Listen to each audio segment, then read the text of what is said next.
तरी इथे उपकारासाठी आले घरच्या वैकुंठी, लटिके वचन नाही देही उदासीन, इथे उपकारासाठी आले घरच्या वैकुंठी। मधुरावाणी ओटी तुका म्हणे वाव पोटी, येथे उपकारासाठी आले घरच्या वैकुंठी।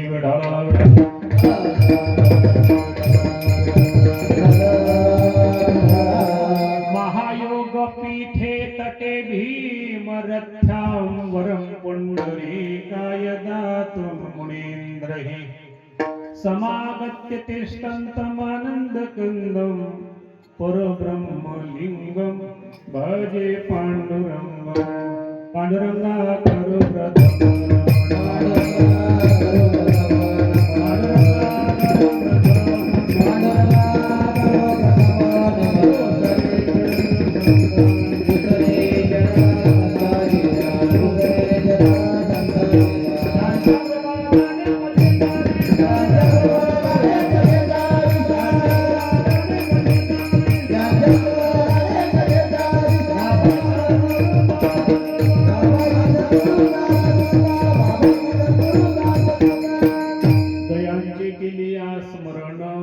होय सकल विद्येचे अधिकरण, हेची वंदो श्री चरण श्री गुरूंचे ते नमस्कारुनी आता।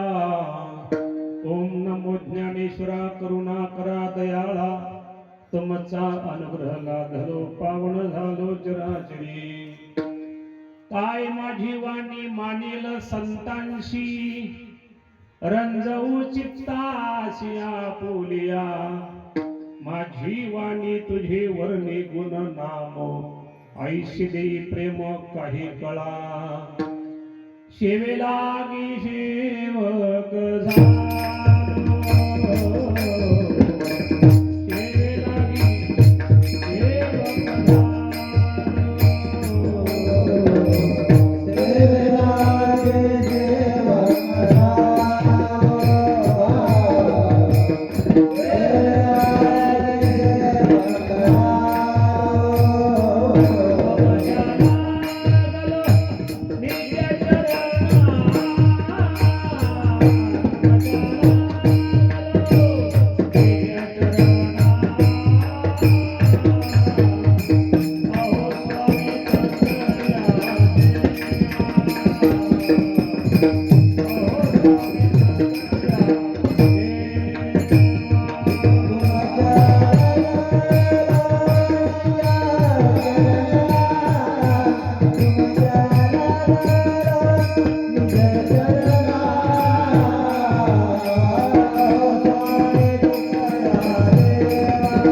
सेवेलागी सेवक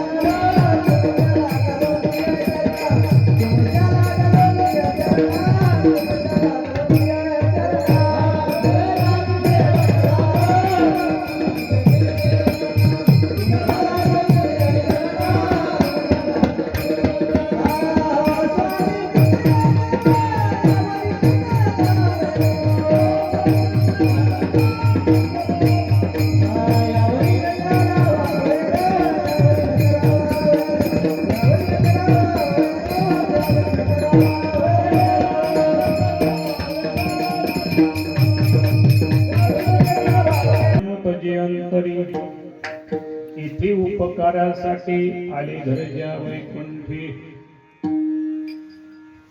प्रस्तुत कीर्तनरूपी सेवेसाठी घेतलेला अभंग, देहूचे सुप्रसिद्ध साधू श्री संत जगद्गुरु तुकोबाराय यांचा हा 4 चरणाचा संतपर प्रकरणातील अभंग सेवेकरिता घेतलेला आहे। या भंगातून जगद्गुरु तुकोबाराय संतांचं कार्य सांगतात।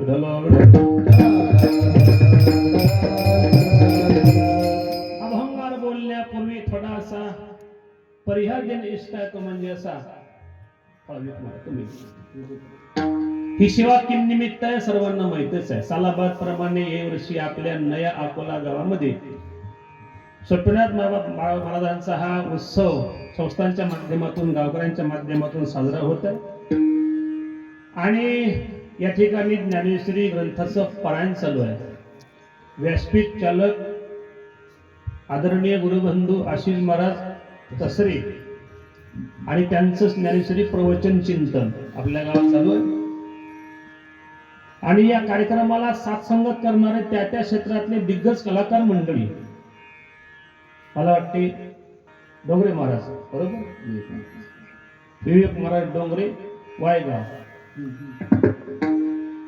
गायनाचार्य आमचे महाराज नाव होतं याच्यामध्ये पण नेमकं हा आदरणीय पवन महाराज ढोले आळंदीकर, आमच्या सोबत वलगावून आलेले आमचे सुधीर चोळकर वेळकर, त्यानंतर आपण संपूर्ण गावकरी मंडळी ज्यांच्या माध्यमातून आपल्या गावामध्ये सेवा घेण्यात आली असे ठाकरे महाराज, राजू भाऊ भोरे, संपूर्ण मंडळी आणि आपल्या सर्वांच्या उपस्थितीमध्ये आपल्या वेळेच्या आत या अभंगावर चिंतन करायचं. विठ्ठल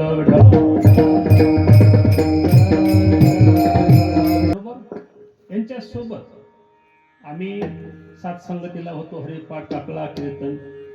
आदरणीय भगवंतरावजी भोरे यांच्या घरी महाराजांचा मुक्काम असायचं. तेव्हा आम्ही 8-8 दिवस या गावात राहत होतो. आजूबाजूचे सगळे गाव आहेत. वलगावला ज्यांच्या घरी माझं मुक्काम असायचं, जिथं 8-10 वर्षे मी कथा केली, असे मनोहर भाऊ चरडे या ठिकाणी उपस्थित आहेत. आजूबाजूचे सगळे परिसर या ठिकाणी पारमार्थिक आहे. या ठिकाणी चिंतनाला घेतलेला अभंग तुकोबारायचा आहे. संसारामध्ये जे जीव जन्माला आले त्यांच्यामध्ये 4 वर्ग पळतात. पहिला वर्ग आहे त्यांचं जीवन ढीग आहे, चांगला आहे का. दुसरा वर्ग आहे त्याचं जीवन निंदे आहे. तिसरा वर्ग आहे त्याचं जीवन आणि स्तुत्य आहे. आणि चौथा वर्ग आहे त्याचं जीवन धन्य आहे. कोणाचं जीवन ढीग आहे महाराज? धिक कुलम धिक कुटुंबश्च धिक गृहम धिक स्वतंच धिक आत्मानम धिक शरणच श्री गोपालम परामुखम. सुभाषितकार सांगतात की जो देवाला मानत नाही, देवाची भक्ती करत नाही, त्याचं कुल, कुटुंब, घर, शरीर, पुत्र, आत्मा सर्वांचा धिक्कार असो. जे लोक देवाला मानत नाहीत, ग्रंथाला मानत नाहीत, संताला मानत नाहीत, या लोकांचं जीवन धिक सुभाषितकार सांगतात. जाऊ दे असो तो सांगतो.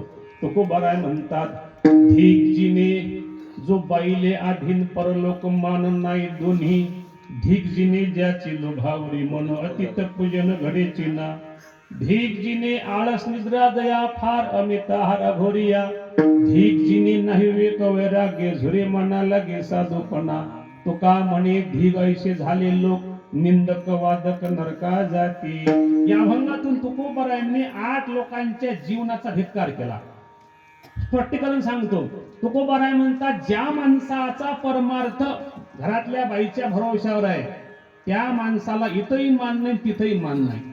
माणसानं प्रपंचातलं बाईच्या म्हटल्यानं कुठलंही ऐकावं, पण सकाळ संध्याकाळचा परमार्थ स्वतःचा आपला करण्यासाठी जर बाईनं तुम्हाला अडथळा केला कीर्तनासाठी, कथेसाठी, पाळण्यासाठी, मग मात्र ऐकू नये. जे लोक ऐकून आपल्या पत्नीच्या म्हणण्याचा परमार्थ बंद पाळत असतील, तुकोबाराय म्हणतात, धिक्कार असो तुमचा.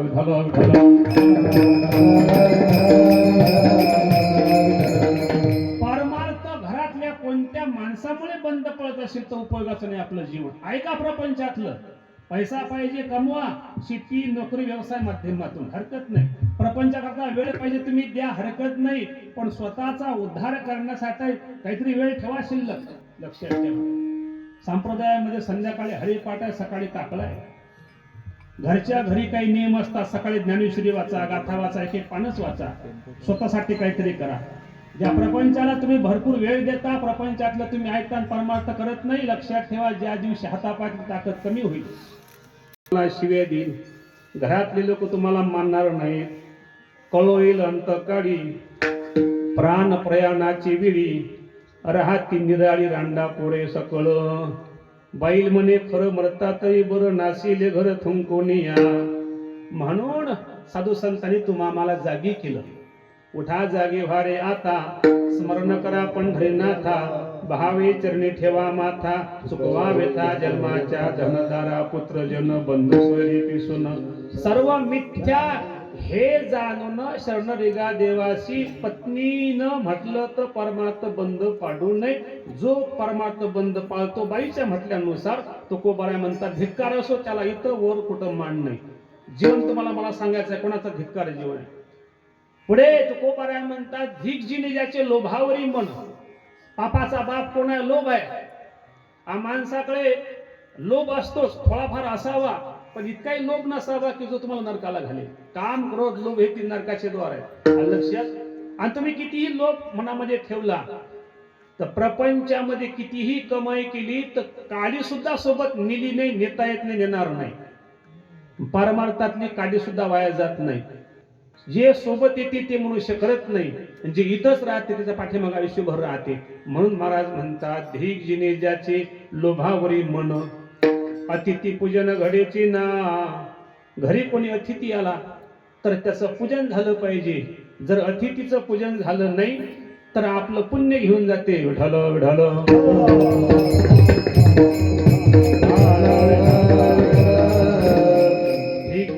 आळस निद्रा जया फार अमित आहार घोरिया. पुढे सांगतात आळस हा शत्रू आहे माणसाचा.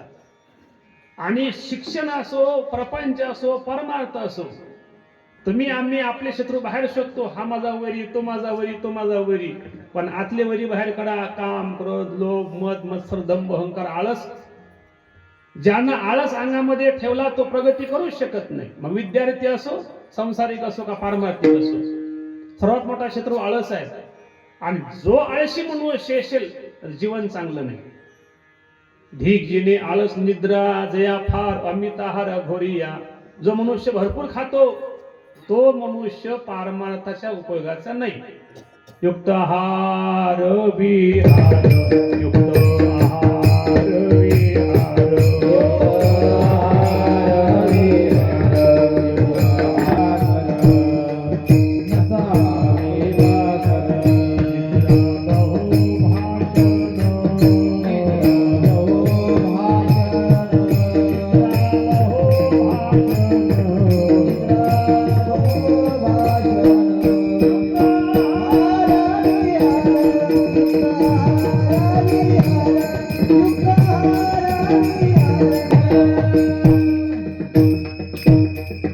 युक्ताहार विहार निमेंद्रियाशी सार नसावे बासर निद्रा बहु भाषण. मला सांगायचं होतं धिक जिने आळस निद्रा जया फार अमित आहार घोरिया. जास्त जेवण भीम दादा करत होते, स्वर्गात जाऊ शकले नाही. लक्षात लोलुपेता काय निद्रितेची नावे भोजन करावे परिमित. युक्त आहार विहारस्य युक्त चष्टस्य कर्मसु असं सांगितलेलं आहे. बोला पुढे. महाराज म्हणतात धिक जिने नाही विवेक वैराग्य. विवेक म्हणजे विचार नाही, वैराग्य नाही, श्रेय माना लागे साधूपणा. मानासाठी घरात प्रपंचात मोठमोठे भांडणं होतात. मानाची अपेक्षा करू नये. लक्षात ठेवा अन्न मान धन हे तो प्रारब्ध अधीन. मानाची पहिली पायरी अपमान, यशाची पहिली पायरी अपयश आणि सुखाची पहिली पायरी दुःख. ह्या तळून गेल्याशिवाय ते मिळत नसते. म्हणून मानासाठी लोकांसोबत भांडसाल, राग भरसाल, येणार नाही. तुम्ही धिक जीवन आहे तुमचं. आणि शेवट तुका म्हणे धिक असे झाले लोक निंदक वादक नरकात जाती. निंदा करणारा मनुष्य कधी सुखी नाही. निंदा मत करना किसी की सच्ची बात कबीरजी की. सच्चा झूठा दोनों भाई खुदा ने बनवाई. भगत की निंदा भगत करे सो वही नरक में गया. निंदा मत करना किसी की. मी म्हणतो तुम्ही पूर्ण करा. तुमच्या भागात असेल तर निंदकाचे घर आपण नका सांगू, यांना विचारतो बरोबर. तुम्ही राग नका, माझ्या रागावू नका. का सर्वात जास्त निंदा होती बघा तुम्ही. 10 महिला मंडळी एकत्रित बसल्या, देवधर्माच्या गोष्टी कमी बरोबर. वास्तविक पाहता देवानं आपल्यापेक्षा गुण भरपूर दिलेला आहे. नारी की निंदा मत कर यारो. नारी रतन की खान. जिस नारी से पैदा हुए भीष्म बली हनुमान. जगातला किती मोठा मनुष्य असेल, आकाशातून पडला नाही, या आईच्या उदरातून जन्माला आला. पण या आईच्या मध्ये एक दोषही असा आहे की त्या ठिकाणी पारमार्थही भरपूर करते आणि निंदाही भरपूर करते बरोबर. होते काय केलेला परमार्थ निंदा केल्यामुळे निघून जाते. येती निंदकापाशी अशेषही पापे. एखादी बाई असते सगळ्या गावातलं घरानं एखाद्या बाईच्या घरी आणते. ती बाई म्हणते बसल्या जागेवर मला सगळ्या गावाच्या बातम्या समजतात. पण ती बाई विचार करत नाही सगळ्या गावातल्या बातम्या आपल्या घरी ना आपल्या घरच्या कुठे.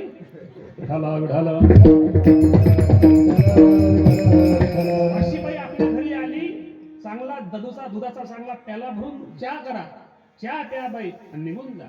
लक्षात विनाकारण आमच्या घरी पाप आणू का घरचं गावाचं. या घालतात ते नरकाचे अधिकारी आहेत. लक्षात ते स्वर्गाचे वैकुंठाचे अधिकारी नाही. परमार्थ किती करा. झालं. या 8 लोकांचं जीवन धिक सांगितलं. आपला नंबर कशात लागतो पाहून घे जा. आणि पुढे तुकोबाराय म्हणतात ज्याला देवानं हात दिले त्यानं आपले हात कोणाच्या समोर पसरू नये. हात पसरी जीने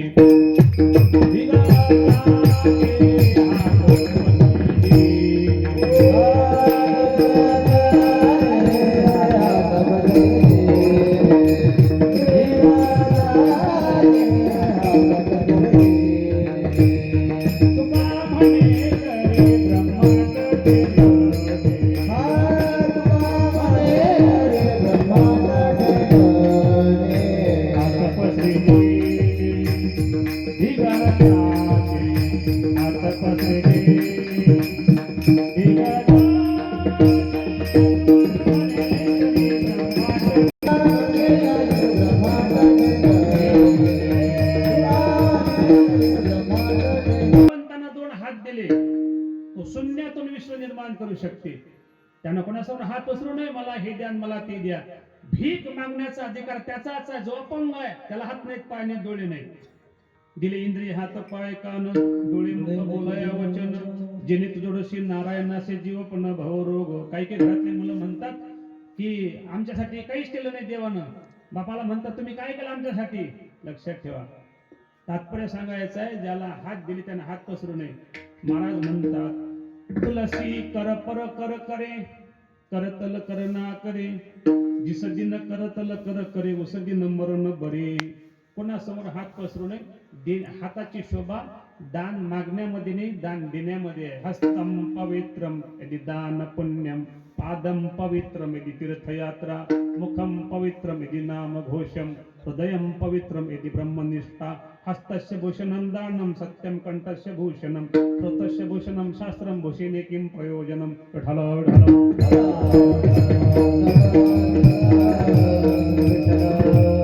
आणि हा मृदंग सुद्धा काय म्हणतो धिक्तान धिक्तान धिक्तान कथयति सततम कीर्तनस्तु मृदंगा. हा महाराज सुंदर मृदंग वाजवतात.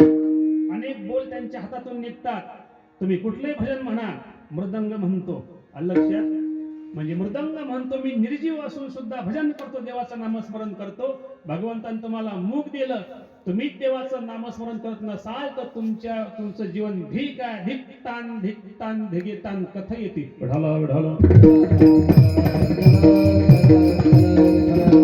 एवढा मोठा विस्तार तुम्हाला याकरता सांगितला. जगामध्ये 4 वर्गाचे लोक मी सांगितले. त्यापैकी पहिला वर्ग जे त्यांचं जीवन ढीक आहे. दुसरा वर्ग सांगतो त्याचं जीवन निंद्य आहे. कोणाचं एवढं मोठं भगवंतानं आयुष्य दिलं आणि एवढं मोठं आयुष्य फक्त प्रपंचाकरता खर्च घातलं तर काय हित केलं. आयुष्य वेचून कुटुंब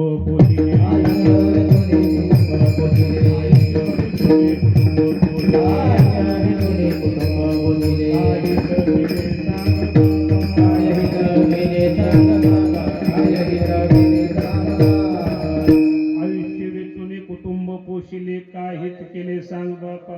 एवढं मोठं 100 वर्ष आयुष्य दिलं कलियुगामध्ये आणि फक्त मुलाचं कसं होईल नातवाचं कसं होईल पंतूचं कसं होईल एवढाच विचार केला तर काय हित केलं. काहीच नाही केलं. प्रपंच किती करा. तुकोबाराय म्हणतात तुका म्हणे ज्याची संपदा एवढी सांगाती कवडी गेली नाही. तुम्ही आम्ही काय आपला प्रपंच. म्हणून या ठिकाणी महाराज म्हणतात त्याचं जीवन निंद्य आहे. पहिलं धिक सांगितलं. कार्यदास वंशी संसाराचा खरं दुःखाचे डोंगर भोगावया. काही लोकांना म्हटलं की चला कीर्तन आहे. लोक म्हणतात मरायला फुरसत नाही. समजा आली येम त्यांच्या घरी चला पाटील झालं तुमचं काम.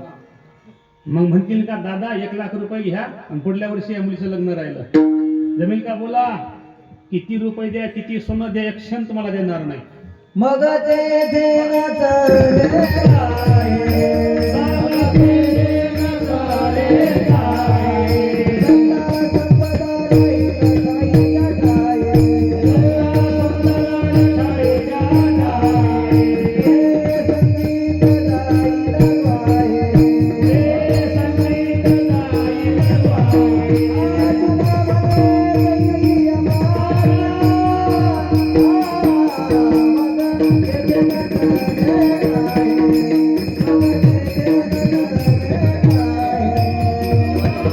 ठाई, संगीत जाईल वाहे,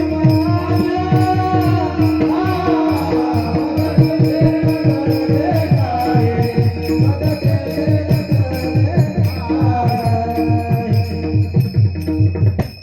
मग तेथे नचले काही, सत्ता संपदा राहील ठाईच्या ठाई, पुढे संचित जाईल ग्वाही, तुका म्हणत यम आज्ञा. लक्षात ठेवा. म्हणून या ठिकाणी तुम्हाला देवानं आयुष्य दिलं, तुमची सून चांगली आहे, मुलगा चांगला आहे, संपत्ती चांगली आहे, आरोग्य चांगलं आहे, शिवेधारी आहेत, तुम्ही अशा वातावरणामध्ये देवाला विसरून जासाल हरकत नाही, पण दिवस हे कायम राहणार नाही. सुखाशानंतरम दुःखम आणि दुःखाशानंतरम सुखम. तुम्ही भुलिता. लक्षात ठेवा. मला काय गरज परमार्थाची, मला काय गरज कीर्तनाची, मला काय कमी केलं देवानं, तसे बदलते बरं. लक्षात ठेवा. तुमच्या घरी सुख आहे, दुःख हात जोडून उभा आहे तुमच्यासाठी.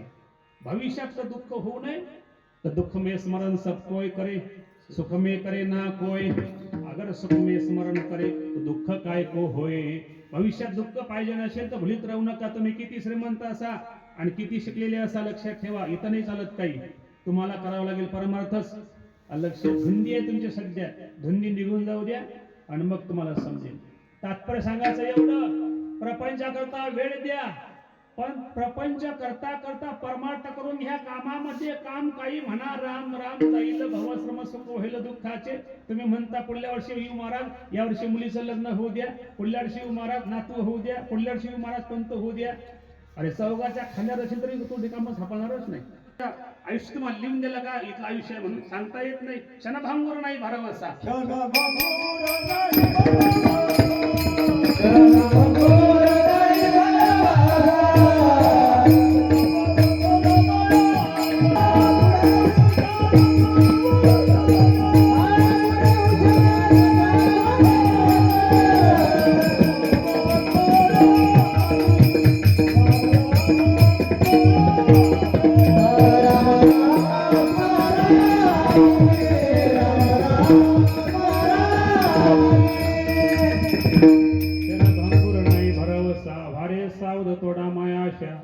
काही न चालले मग गळा पडेल फासा पुढे, हुशार थोरा वळसागा, राम राम स्मरा आधी. योग्य प्रमाण दिलं.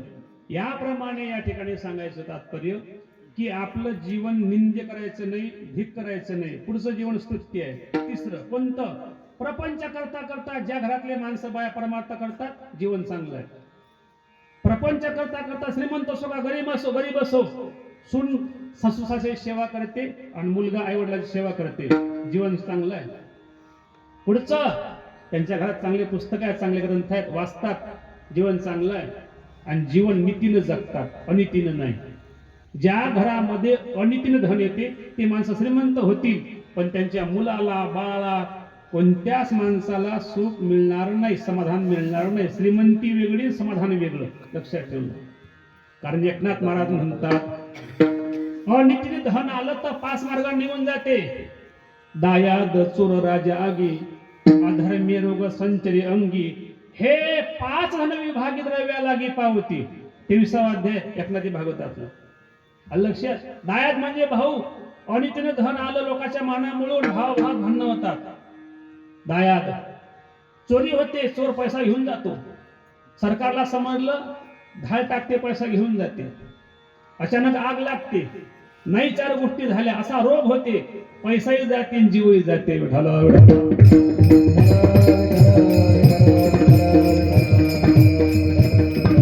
आपलं धन ते आपलं धन, लोकांचं ते लोकांचं. प्रपंचात लोकांना वाटोळं करून घ्यायचं नसेल तर आयुष्यामध्ये 2 गोष्टीकडे नजर गेलीच नाही पाहिजे, परस्त्री परधन. साधने तरी हिच दोन्ही जरी कोणी साधेल, परद्रव्य परणारी यांचा धरी विटाळ, परद्रव्य परणारीचा अभिलाष इथून या रास सर्व भाग्या. दोन मोठे उदाहरण. रावणाला 80,000 पत्न्या, सुंदर मंदोदरी, किती मोठी संपत्ती, पण त्याच्यामध्ये समाधान न मानता सीता मातेच्याकडे वाईट नजर गेली. वाटोळ झालं प्रपंचाचं. ज्याला आपल्या प्रपंचाचं वाटोळ करायचं नाही, त्याचा संसार गरीब असू द्या, आपल्या संसारामध्ये समाधान मानायचं, तोच मनुष्य सुखी आहे. आपलं धन ते आपलं धन.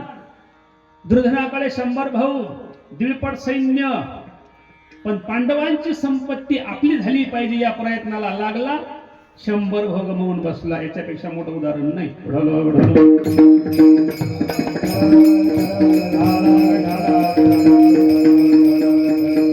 म्हणून याप्रमाणे मला सांगायचं आहे, जीवन नीतीने जगावं, सद्ग्रंथाचं वाचन करावं, आईवडिलाची सेवा करावी आणि प्रपंच करता करता परमार्थ करावा. या लोकांचं जीवन चांगलं असतं ते आहे. घराघरामध्ये अनेक लोकांकडे दुःख आहेत. कोई तन दुखी, कोई मन दुखी, कोई धन बिन रहता उदास, थोडे थोडे सब दुखी, सुखी राम की दास. प्रत्येक जण दुःखी आहे. काही घरामध्ये आरोग्य चांगलं आहे तर देवानं मन चांगलं दिलं नाही. मन चांगलं आहे तर त्या ठिकाणी त्याला आरोग्य चांगलं नाही. एक आहे तर एक नाही, असं कुठेतरी आहेच. त्याच्या घरी मुलगा नाही तो दुःखी आहे. पण पुढचा प्रश्न तुम्हाला विचारतो, उत्तर द्या. ज्याच्या घरामध्ये मुलं आहेत ते मायबाप तरी किती सुखी आहेत सांगा. जरा मुलाखत घ्या त्यांच्या कांतामध्ये. कसं वाटते तुम्हाला घरात सुनाली आता? बरोबर. याप्रमाणे तात्पर्य सांगायचं एवढं, प्रत्येक जण दुःखीच आहे. म्हणून आज काळाची गरज आहे. तुम्ही परमार्थ बाकी करा नका करू, पण घरातल्या मुलानं सुनेनं आपल्या म्हाताऱ्या लोकांची घरातल्या घरात सेवा करावी. तीर्थ करायची गरज नाही. सकळ तीर्थाची धुरे जे का माता पितरे, तया शेवेशी किरेशरे लोन कीजे. माय बाप केवळ काशी तिने आई वडिलाची सेवा केली, देव तुमच्या घरी येईल. पुंडलिकानं आई वडिलाची सेवा केली, कुठलाच मंत्र जप नाही, ग्रंथाचं वाचन नाही, कुठलं तप नाही, साधना नाही, काहीच नाही. फक्त आई वडिलाची सेवा केली तर त्या ठिकाणी योगी 28वे ठेवली उभा, देवाला विठ्ठल उभं ठेवलं. लक्षात ठेवा. मातृदेव भव, पितृदेव भव, आचार्य देव भव, अतिथी देव भव. याप्रमाणे आपल्याला प्रपंचात राहायचं असेल तर हे जीवन जगता आलं पाहिजे. हे चांगलं जीवन आहे. आणि चौथं जीवन आहे धन्य. का हो महाराज, धन्य जीवन कोणाचं? अभंगाचं पहिलं धन्य ते संसारी,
संसारी दयावंत जे अंतरी, पुनरपि मरणम पुनरपि जननी जठरे शयनम इह संसारे. शंकराचार्य म्हणतात, जे जे लोक जन्माला येतात पृथ्वीवर, जे जे मरतात यांना संसारी म्हटलं. यांच्यामध्ये ज्यांच्या अंतःकरणात दुसऱ्याविषयी दया आहे त्याला धन्यता दिली. लक्षात. आईच्या मनात सुद्धा दया असते आपल्या मुलाविषयी, परक्या मुलाविषयी नाही. पण दयेची व्याख्या अशी आहे, दया करणे जे पुत्राशी त्याची दासा आणि दासी. संतांना कोणी त्रास दिला तरी संतांनी त्यांच्यावर दयाच केली. दयेची व्याख्या लक्षात. म्हणून महाराज त्यांना धन्यता देतात. दृष्टांत सांगतो लक्षात येईल. संत धन्यता देण्याच्या लायकीचे कसे. नारद मुनी गंगेमध्ये आंघोळी करता गेले. फार मोठा कासव बाहेर आला. नारद म्हणतात, कासवा धन्य आहेस, तू भाग्यवान आहेस, गंगेमध्ये राहतो. कासव म्हणतो, नारदा माझ्यापेक्षा गंगा धन्य आहे, तिच्या पोटामध्ये माझ्यासारखे अनेक जीव जंतू राहतात. गंगेकडे गेले नारद मुनी नमस्कार करतात, धन्य आहात तुम्ही, तुमच्या पोटामध्ये एवढे मोठे जीवजंतू राहतात. गंगा माता म्हणते, माझ्यापेक्षा नारदा समुद्र धन्य आहे, एवढ्या मोठ्या सगळ्या जगातल्या नद्यांचं पाणी तो त्यांच्या पोटात सामावून घेतो. ठीक आहे, समुद्राकडे गेले, धन्य आहे तुम्ही. समुद्र म्हणतो, माझ्यापेक्षा पृथ्वी माता धन्य आहे, का मी तिच्यावर राहतो, तिने मला आधार दिला. धन्य पृथ्वी माता. पृथ्वी माता म्हणते, माझ्यापेक्षा धन्य ब्रह्मदेव आहे, का त्यांनी सृष्टीची निर्मिती केली माझ्यावर, तेव्हा मला शोभा आली. ब्रह्मदेवाकडे गेले, धन्य आहात तुम्ही. ब्रह्मदेव म्हणतात, माझ्यापेक्षा विष्णू भगवंत धन्य आहेत, का त्यांनी सृष्टी निर्माण करण्याची आज्ञा केली. भगवान विष्णूकडे गेले, धन्य आहात तुम्ही. भगवान विष्णू पुढचं बोलतात, काय ते म्हणतात, मी धन्य नाही, जे जे लोक माझं नामस्मरण करतात ते माझ्यापेक्षा धन्य.